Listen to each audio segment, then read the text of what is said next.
In the vast expanse of the open sea, where the horizon stretches endlessly towards the unknown, a lone ship sets sail, its billowing sails catching the wind as it glides gracefully across the waves. On board, a crew of intrepid sailors prepares to embark on a journey that will change the course of history forever. At the helm of the ship stands Christopher Columbus, a seasoned navigator with a burning passion for exploration and discovery.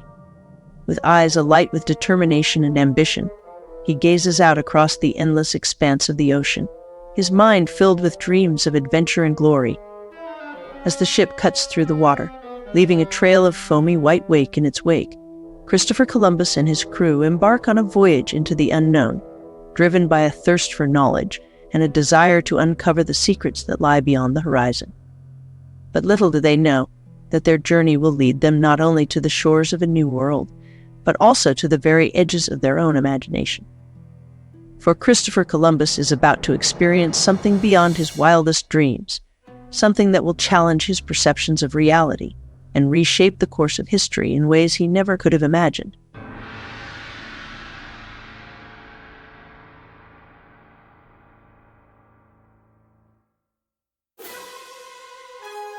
As the storm rages with furious intensity, the crew of Christopher Columbus's ship struggles to maintain control, their voices barely audible above the howling winds and crashing waves. Rain lashes against the deck, soaking them to the bone as they cling desperately to the rigging. By the heavens, this storm is fierce. I've never seen anything like it. Aye, it's as if Neptune himself is angry with us. We'll be lucky to make it out of this alive. Amidst the chaos, one of the sailors turns to his companions with a mischievous glint in his eye. I know who'll get us out of this mess. Wake up our esteemed Captain Christopher Columbus. His words are met with a chorus of laughter and incredulous looks from his fellow sailors. Are you daft, man? Columbus couldn't navigate his way out of a paper bag in this storm. But despite their skepticism, the sailor's suggestion sparks a glimmer of hope amongst the crew. With nothing left to lose, they rouse Christopher Columbus from his slumber and beseech him to steer them to safety amidst the tempestuous seas. And as the storm rages on, Christopher Columbus takes the helm, his resolve unshaken as he steers the ship through the churning waters with a steady hand and a heart full of determination. Little do they know that their journey through the storm will lead them not only to the shores of a new world, but also to the very edges of their own imagination. As the storm clouds part and the sun breaks through, Christopher Columbus and his weary crew catch their first glimpse of land on the horizon. The sight of the distant island fills their hearts with a sense of relief and wonder, a beacon of hope amidst the vast expanse of the open sea.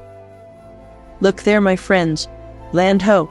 After days of battling the storm, we've finally found refuge. His words are met with cheers and cries of joy from the exhausted crew, their spirits lifted by the promise of solid ground beneath their feet once more. As they draw closer to the island, its beauty unfolds before their eyes in a breathtaking panorama of lush greenery and pristine beaches. Tall palm trees sway gently in the breeze, their fronds rustling softly as if welcoming the weary travelers to their shores. The sand glistens like gold in the sunlight, stretching out in a vast expanse of pristine white beneath the azure sky. It's like paradise, sir. I never thought I'd live to see such beauty after the storm we've endured. Indeed, my friend, this island is a testament to the wonders of the world, a testament to the resilience of the human spirit in the face of adversity.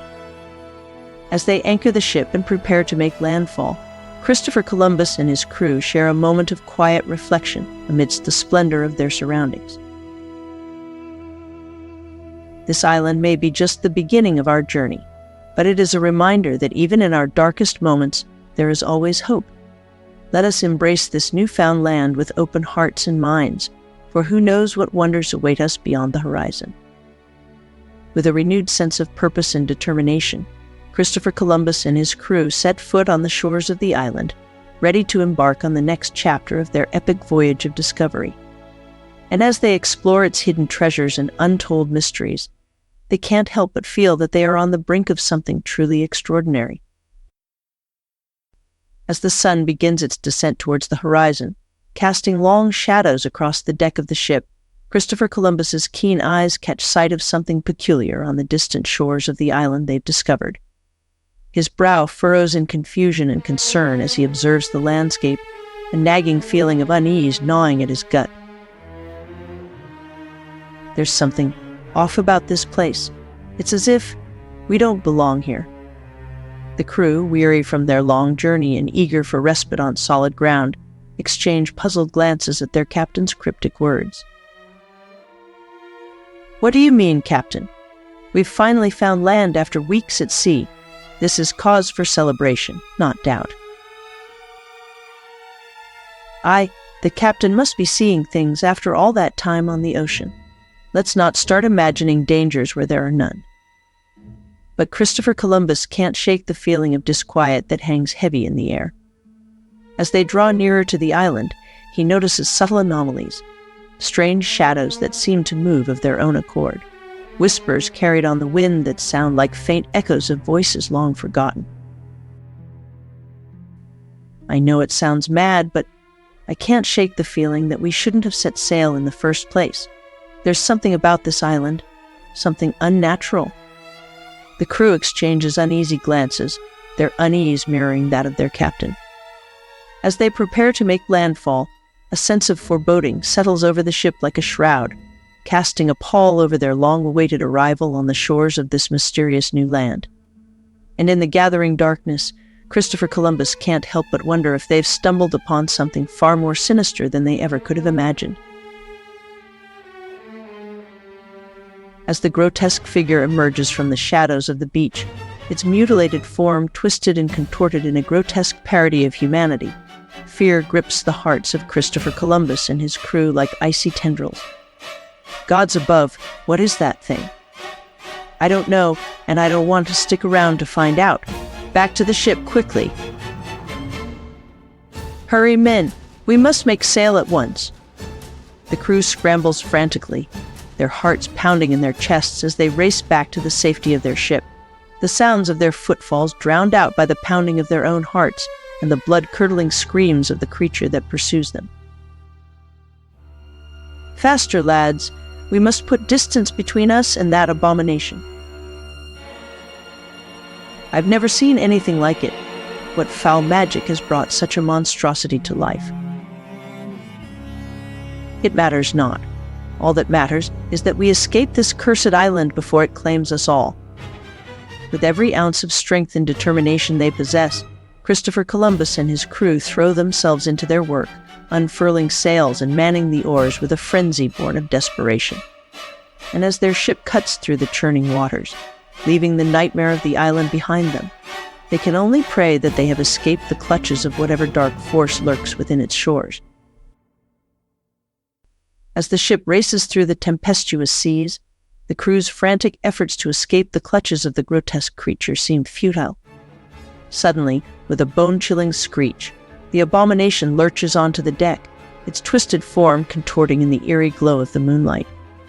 In a blur of motion, it snatches Christopher Columbus, its gnarled fingers closing around his throat as he struggles in its grasp. The crew's screams pierce the air, their terror echoing across the tumultuous waves as they watch helplessly, frozen in horror. But before their eyes, Christopher Columbus jolts awake, his body drenched in sweat, his heart pounding in his chest as he struggles to make sense of the nightmarish vision that haunts his sleep. Rushing to the door of his bunker, Christopher Columbus flings it open, only to be greeted by a scene of chaos and despair. The storm rages on outside, the crew battling against the elements with a desperation born of fear and desperation. Where is the island? Why haven't you told me about anything? But his words are met with silence, the crew's faces twisted in expressions of dread and resignation. And then, in a chilling chorus that sends shivers down his spine, they speak as one. We haven't left. We never left since day one. We are lost at sea. Christopher Columbus's mouth falls open in shock, his mind reeling with the horrifying realization that they are trapped in a never-ending nightmare from which there may be no escape. As the storm rages on, the ship and its crew remain trapped in a perpetual nightmare, lost amidst the vast expanse of the open sea. Time loses all meaning as they drift endlessly through the void of the unknown, their hopes of finding a way home fading into obscurity. In the darkness, whispers of madness echo through the haunted halls of the ship, and the crew's eyes burn with a feverish intensity as they search in vain for any sign of salvation. But there is no escape from the endless expanse of the sea, no reprieve from the relentless torment of their endless journey. And so they sail on, their cries for help swallowed by the merciless winds as they drift ever further into the abyss. For those who dare to venture into the unknown, beware. If you see a ship adrift on the horizon, flag them down at your own peril, for they are lost souls searching for a way home in the depths of the abyss.